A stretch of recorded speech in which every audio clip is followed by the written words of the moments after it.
Very very good morning to all my dear students. जो लोग इंतजार कर रहे होंगे वो सारे स्टूडेंट्स को मैं कह रहा हूँ थोड़ी सी डिले हुई है सेशन में। अदरवाइज अल्टरनेट डे पे हमारी ये सेशन आती है। एनसीईआरटी बेस्ड सेशन है ये आज हम लोग क्लास 2 देख रहे हैं। जिसको टॉपिक की बात करोगे तो आज की टॉपिक है एवोपोरेशंस या इसे हम लोग वाष्पीकरण कहते हैं। और इनसे कई क्वेश्चन आपके एग्जामिनेशनों में पूछे जाते हैं जो कि साइलेंटली आपको ये पता नहीं चलता है कि ये किस टॉपिक का क्वेश्चंस है। तो एनसीईआरटी बेस्ड अप्रोच रहेगी हमारी, बट कॉन्सेप्ट हमारा एवोपरेशन का होगा।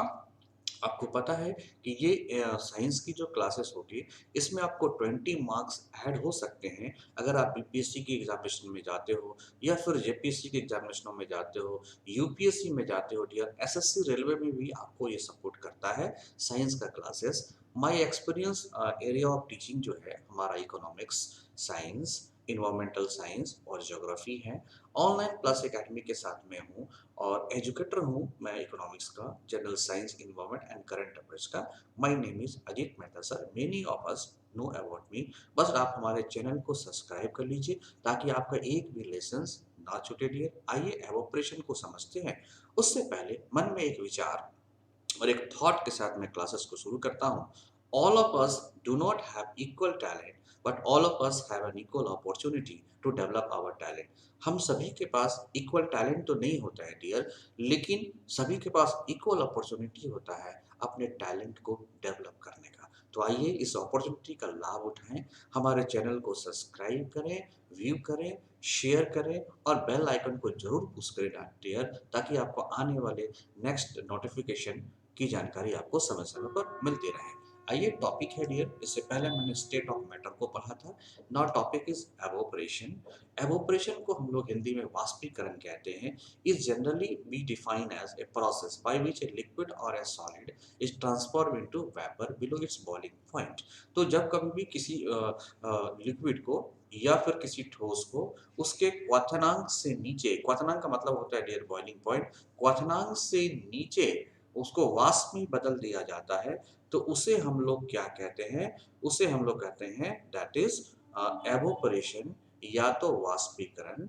मैं आपको बता दूं कि जब कभी भी आप किसी ओशन के पास रहते होगे तो हवाओं में क्या होता है, वाष्प की मात्रा मिलती होगी और वे वाष्पीकरण को कहते हैं वायु में जल की मात्रा।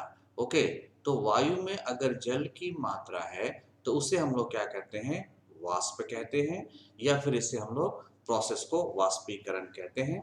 ये कई बार आपको सन की लाइट से, सन के हीट से, ये आपने देखा होगा समुद्र के किनारे इस तरह के जलवाष्प जो है उड़ते रहते हैं और इसे हम लोग एवोपरेशन कहते हैं। या फिर आपने कपड़े को वॉश करते हो घरों में, वॉशिंग मशीन में वॉश करते होगे या फिर आप डाल देते होगे धूप में, तो आपने देखना कि कपड़े धीरे धीरे सूख जाते हैं। यह भी रिजल्टेंट किसका है डियर?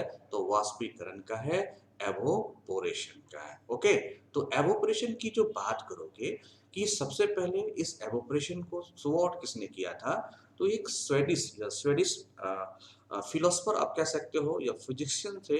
इन्होंने सबसे पहले स्टडी किया था और डॉक्यूमेंट्री प्रूफ दिया था कि एवोपरेशन नाम की कोई चीज होती है, दैट इज नेल्स वेलियर। तो नेल्स वेलियर्स ने सबसे पहले एवोपरेशन के कॉन्सेप्ट को देखा था डियर, और आज नहीं 1706 या 1764 के आसपास का ये समय था जिस समय इसे देखा गया था, राइट। अब बात करते हैं आयरिंग ऑफ क्लॉथ्स। एग्जाम्पल आपको कैसे देखने होंगे कि किस जगह पे आपको एवोपरेशन का कॉन्सेप्ट दिखता होगा। तो ये क्या है? Ironing of clothes. Okay, have you ever notice that ironing slightly damps clothes work best to get the wrinkles out. तो जैसे आप आयरन पे आप करते हैं तो उसमें जो wrinkles होते हैं वो आउट हो जाते हैं। एक ग्लास ऑफ वाटर अगर आप पानी ले लो और धूप में उसको रख दो तो वो एवोपरेट कर जाते हैं। प्रोसेस ऑफ स्वीटनिंग, आपके शरीर से जो पसीना निकलती है वो धूप में जाने के बाद निकलती है या हाई कैलोरी बर्न करते हो तब निकलती है। यह भी प्रोसेस क्या है? एवोपरेशन है, क्योंकि आपके स्किन के पोर से जो आपका वाष्पीकरण होता है एयर के रूप में जाता है, वो वाटर के फॉर्म को भी लेके निकलता है, राइट। इसे हम लोग क्या कहते हैं? एवोपरेशन कहते हैं। लाइन ड्राइंग क्लॉथ से भी आप देख सकते हो ओके, जैसे आपके क्लॉथ्स काफी मुचड़े उचड़े हैं, इस पे आप क्या करते हो, वाटर का छिड़काव करते हो, जब ये निकलता है तो इसे क्या कहा जाता है, लाइन कहा जाता है।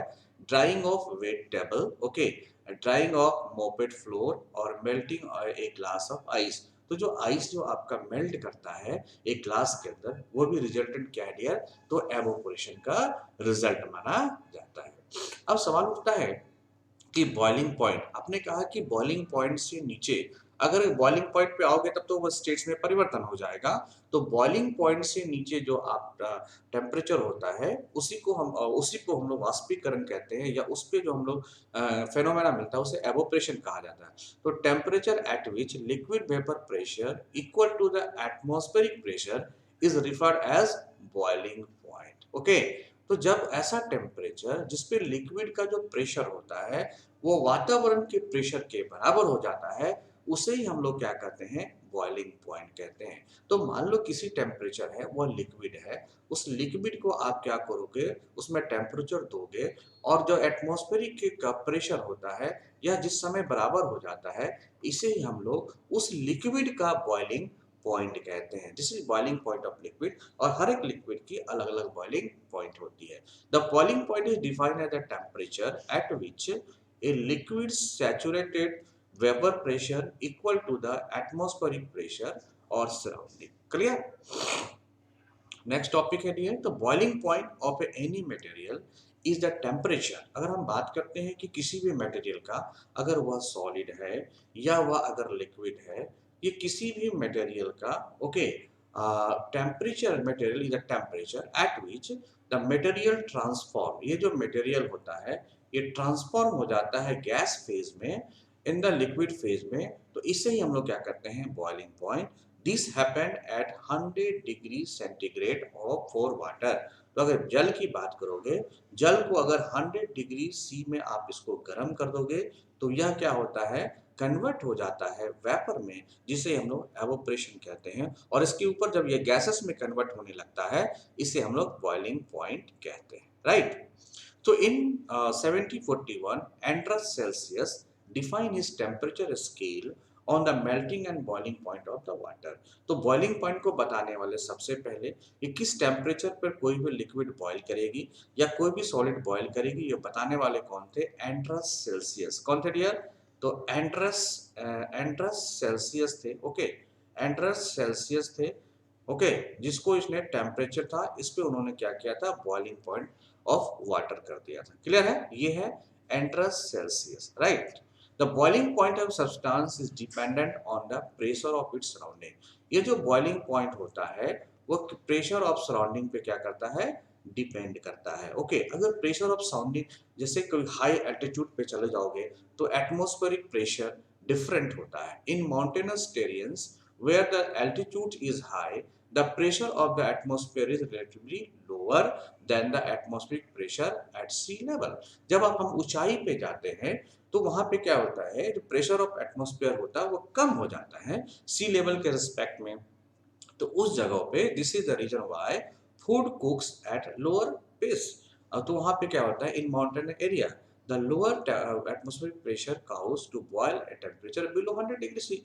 तो उस स्थिति में क्या होता है, जब आपका हाई एल्टीट्यूड पे जाते हो तो रिलेटिवली आप कंपेयर करोगे तो ये प्रेशर क्या होता है, लो हो जाता है। जैसे लो होता है तो जैसी बात मैंने कहा कि बॉइलिंग पॉइंट क्या होता है, एटमॉस्फेरिक प्रेशर और इसके प्रेशर को, तो मान लो ये एटमॉस्फेयर का प्रेशर है, ये आपका लिक्विड का प्रेशर है, ये जिस पॉइंट पे बराबर हो जाए उसी पॉइंट पे क्या कहते हैं, बॉइलिंग पॉइंट कहते हैं। लेकिन हाई एल्टीट्यूड पे अगर हम जाते हैं तो ये आपका क्या होता है, एटमॉस्फेरिक प्रेशर क्या होता है, कम हो गया, तो जाहिर सी बात है आपका बॉइलिंग पॉइंट भी क्या हो जाएगा, लो हो जाएगा, लो बॉइलिंग पॉइंट। ठीक है, तो क्या हो जाएगा, लो बॉइलिंग पॉइंट हो जाएगा। क्लियर है, तो दिस इज द रीजन कि आप जब ऊपर में जाते हो तो आप देखते होगे कि किसी भी जो जल है वो पहले ही क्या होता है, एवोपरेट हो जाता है।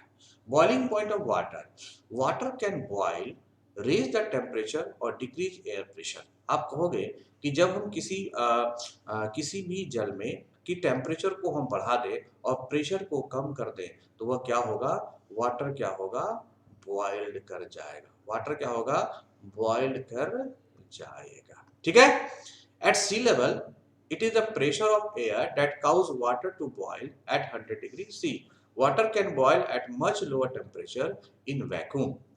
इसका मतलब जब वैक्यूम में जाओगे तो वहां तो प्रेशर होता ही नहीं है, एटमॉस्फेयर होता ही नहीं है, तो फिर प्रेशर तो होगा नहीं। ऐसी स्थिति में वहां पे जो है वाटर है काफी कम टेम्परेचर में बॉयल कर जाता है। That is if not for skin that keep the blood pressurise, body temperature would be sufficient to count the blood to boil with water. At low air pressure, the water boils significantly below 100 degree C. तो जब pressure आपका काफी लो हो जाएगा तो 100 degree सी पर जो है ये क्या होगा, से नीचे भी अगर टेम्परेचर है तो ये क्या कर जाएगा, बॉइल्ड कर जाएगा। क्लियर है, ये क्या करेगा, बॉइल्ड कर जाएगा। Clear dear. तो दिस इज द रीजंस कि आप एवोपरेशन को हम लोग क्या कहते हैं कि बिलो बॉइलिंग पॉइंट पे अगर वो है तो वो एवोपरेशन है। और एवोपरेशन करने की जो बात आएगी वो कहेगी कि 100 टेम्परेचर से नीचे, इसका मतलब आप हाई एटीट्यूड पे जाओगे तो बॉइलिंग पॉइंट अगर कम होता है तो वहां पे एवोपरेशन भी क्या होगा, ज्यादा होगा। जैसे आप अगर कपड़े को नीचे ग्राउंड में सूखने के लिए दे रहे हो या आप छत पे दोगे तो देखना छत पे कपड़े जल्दी सूखते हैं।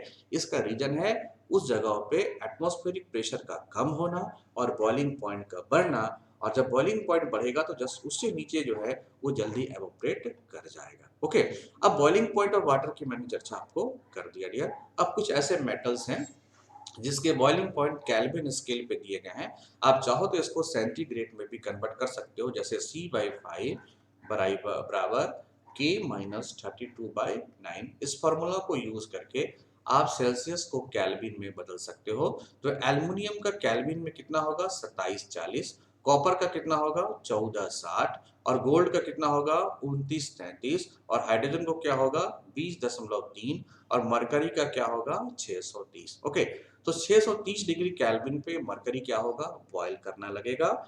इसके ऊपर बॉयल हो जाएगा, 20.3 पर हाइड्रोजन बॉयल करेगा, 2933 पर गोल्ड।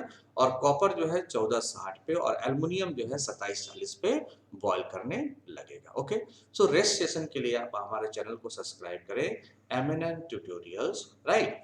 इसको आप मोबाइल पे देख सकते हैं, आप इसको टैब पे देख सकते हो, और आप चाहो तो इसको लैपी पे देख सकते हो, राइट। सभी जगह आप देख सकते हो। Just for that you can contact with us, आप मेरे से कॉन्टैक्ट भी कर सकते हो 7004043326 पर। ईमेल एड्रेस पे कॉन्टैक्ट कर सकते हो, राइट, या फिर मेरे को कॉल कर सकते हो दिए गए नंबर पर। सो सब्सक्राइब करें, बेल आइकन को पुश आउट करें अगले बेहतरीन सेशन को देखने के लिए डियर। मैं साइंस के सेशन को कंप्लीट करूंगा और कोशिश करूंगा बीच में आपके इकोनॉमिक्स के सेशन को भी मैं शुरू कर दूं। तो thank you, best of luck for UPSC, BPSC, JPSC and okay, thank you.